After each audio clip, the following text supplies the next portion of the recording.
जय हिंद। आज हम लोग जालियांवाला बाग हत्याकांड के विषय में पढ़ेंगे कि जालियांवाला बाग हत्याकांड जो है कैसी घटना थी। तो बात यहाँ से शुरू होती है कि जब प्रथम विश्व युद्ध खत्म होता है 1918 में, जो कि 1914 में शुरू हुआ था, तो इस युद्ध ने न केवल सिर्फ मित्र राष्ट्र और धुरी राष्ट्रों को प्रभावित किया, इसने पूरे विश्व को प्रभावित किया था। तो इस विश्व युद्ध के कारण और जो 1917 में रूसी क्रांति हुई थी, उससे भयभीत होकर और भारत में जो भी क्रांतिकारी थे उनकी गतिविधि से भयभीत होकर उस समय के भारत के गवर्नर जनरल लॉर्ड चैम्सफोर्ड ने वहाँ के एक न्यायाधीश जिनका नाम था सिडनी रॉलेट, इनकी अध्यक्षता में एक राजद्रोह समिति का गठन किए और उसके बाद क्या किए कि एक कानून बना दिए जिससे जो है ना अराजकता या जो भी क्रांतिकारी है उनका दमन करने के लिए गिरफ्तार किया जा सकता था। तो इस प्रकार वे लोग एक कानून बनाए जिसका नाम रखा गया रॉलेट एक्ट।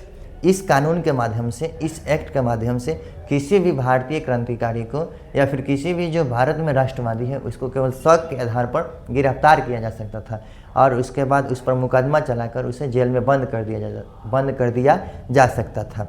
तो भारतीयों ने जब इस बात को जाना कि भारत में लॉर्ड चैम्सफोर्ड ने सिडनी रॉलेट की अध्यक्षता में एक कानून बना दिया है जिसका नाम रखा है रॉलेट एक्ट, और इसके माध्यम से किसी भी व्यक्ति को केवल शक के आधार पर गिरफ्तार किया जा सकता है, तो भारतीयों ने इसका नाम रखा काला कानून। और इसके विरोध में 6 अप्रैल 1919 को यह कानून रॉलेट एक्ट पास हुआ था मार्च 1919 में, लेकिन भारतीयों ने 6 अप्रैल 1919 को एक देशव्यापी हड़ताल कर दी जिसका प्रभाव ज़्यादा पंजाब में, अहमदाबाद में, दिल्ली में पड़ा। यह तो वैसे यह हड़ताल जो थी देशव्यापी हड़ताल थी, लेकिन ज़्यादा प्रभाव इसका जो है इन सब क्षेत्रों में पड़ा।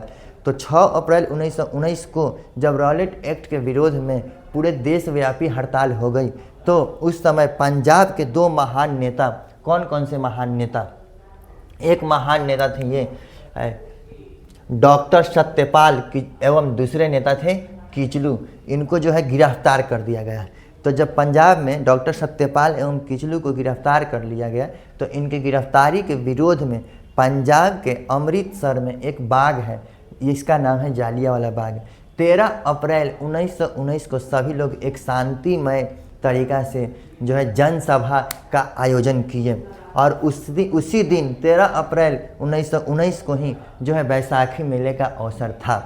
तो अंग्रेज उस समय वहाँ का जिला मजिस्ट्रेट था ये जनरल ओ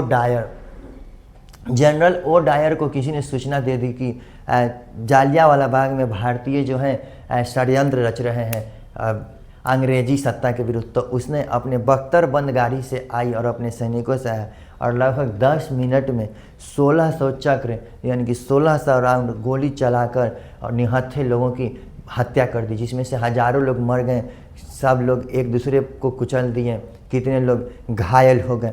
यह बात जब देश स्तर पर फैली, जब सब लोग जाने, तो फिर क्या हुआ कि महात्मा गांधी ने कैसर ए हिंद की उपाधि त्याग दी, रविंद्रनाथ टैगोर ने नाइट की उपाधि त्याग दी और गुरुवर रविंद्रनाथ ठाकुर ने सर की उपाधि को वापस लौटाने की घोषणा कर दी। यह थी जालियांवाला बाग हत्याकांड। ऐसा था जालियांवाला बाग हत्याकांड। 13 अप्रैल 1919 को यह घटना हुई थी। क्यों? क्योंकि 6 अप्रैल 1919 को पंजाब के 2 महान नेता कौन कौन, डॉक्टर सत्यपाल एवं किचलू को गिरफ्तार कर लिया गया था। और तो उन्हीं के विरोध में जो है ना सब लोग 13 अप्रैल 1919 को जो है सभा किए थे, उनकी गिरफ्तारी के विरोध में। रविन्द्रनाथ टैगोर नाइट की उपाधि त्याग दिए, गांधी जी कैसर हिंद की उपाधि त्याग दिए और उस समय कांग्रेस के पूर्व अध्यक्ष थे ये शंकरन नायर ने वायसराय की कार्यकारिणी से त्याग पत्र दे दिया। और इसके बाद जो है महात्मा गांधी जो है आंदोलन करने के लिए सोच लिए और महात्मा गांधी उस समय एक बात कहते थे कि पलासी ने ब्रिटिश सरकार को स्थान दिया, लेकिन यह अमृतसर ने उसे हिला दी। महात्मा गांधी इस बात को कहे थे। यह थे जालियांवाला बाग हत्याकांड।